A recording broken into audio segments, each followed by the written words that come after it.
करुणा के हिमालय ज्योतिपुंज गुरुदेव के श्री चरणों में भावभीनी वंदना। आदरास्पद मुख्य नियोजिका जी, श्रेष्ठ श्रुताराधक मुख्य मुनि प्रवर, सम्माननीय साध्वी वर्या जी का मैं अंतःकरण से अभिवादन करती हूँ। आज यह हिसार की धरती अपने आप में पुलकित है, प्रफुल्लित है, उल्लसित है। गुरुदेव से जैसे हमने सुना, आज रामनवमी का दिन गुरुदेव ने ऐसे हिसार जैसे शहर को, जो जंक्शन बन चुका है और साधु साधियों की चिकित्सा का एक केंद्र बन चुका है, और सबसे महत्वपूर्ण, सबसे पहला उप सेवा केंद्र स्थापित होने का हिसार को सौभाग्य मिला है। यह अवदान भी पूज्य गुरुदेव ने दिया है। तो ऐसी धरती पर गुरुदेव का एक दिन का प्रवास, एक दिन कहूँ या आधा दिन कहूँ, कुछ समझ में नहीं आता। आपने भूखे आदमी की भूख तो जगा दी, अब भूखे को थोड़े से दाने परोसकर उसे संतुष्ट कैसे किया जाए, ये आचार्य प्रवर के पास ही ऐसी लब्धि या शक्ति है, मैं उसमें कुछ नहीं कह सकती। गुरुदेव राम, हमारे राम तो आप ही है। इतना अवश्य कहूंगी कि आचार्य श्री ने एक दिन दिया है, पर छप्पर फाड़ कर दिया है।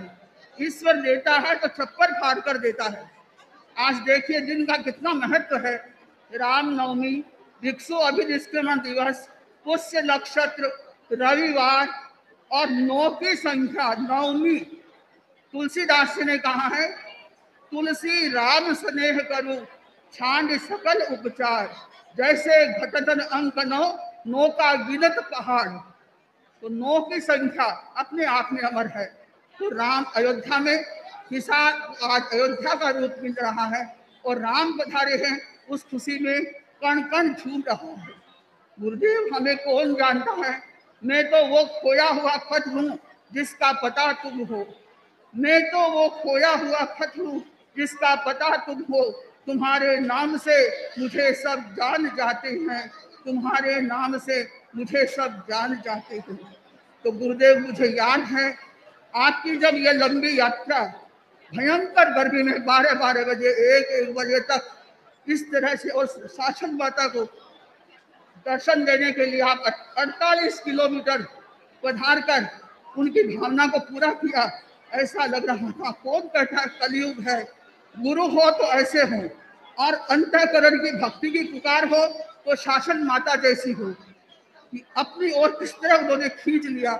और जो अंतिम इच्छा होती है कि गुरु चरणों में हमारी अंतिम सांस निकले, मैं तो यही इच्छा करती हूँ कि गुरुदेव जब भी अंतिम सांस गुरु चरणों में निकले, तो इससे बढ़कर मेरा और क्या सौभाग्य होगा। तो आप इतनी जो मेहनत कर रहे हैं उसके लिए हमारा दिल हो रहा है।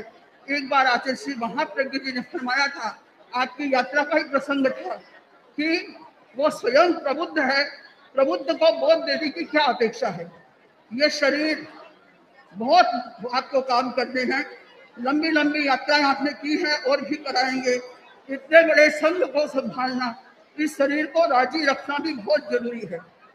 अब शरीर संघ का है, आपका व्यक्ति का नहीं है, इसलिए शरीर की उपेक्षा मुझे लगता है पूरे संघ की उपेक्षा है। तो गुरुदेव मेरा विनम्र निवेदन है कि श्रम और विस्तार के बीच संतुलन का सेतु बनाए रखने की कृपा करें और इतना श्रम न करें।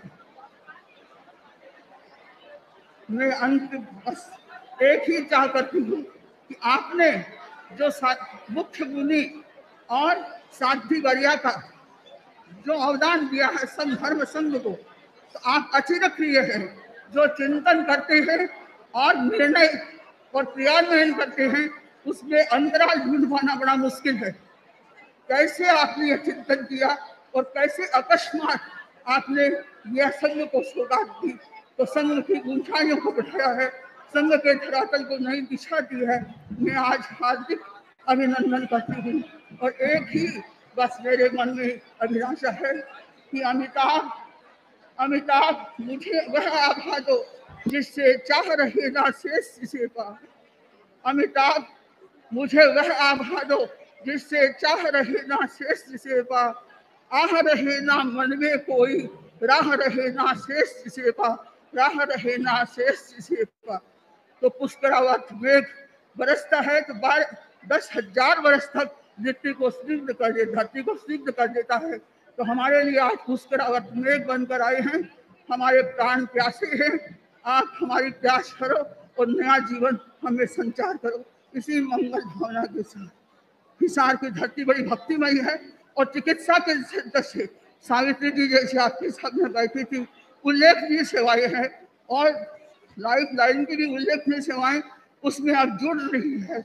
ऐसे क्षेत्रों को संभालने में आप 2 दिन का समय अवश्य दिलाते तो हमारी भावना बहुत बहुत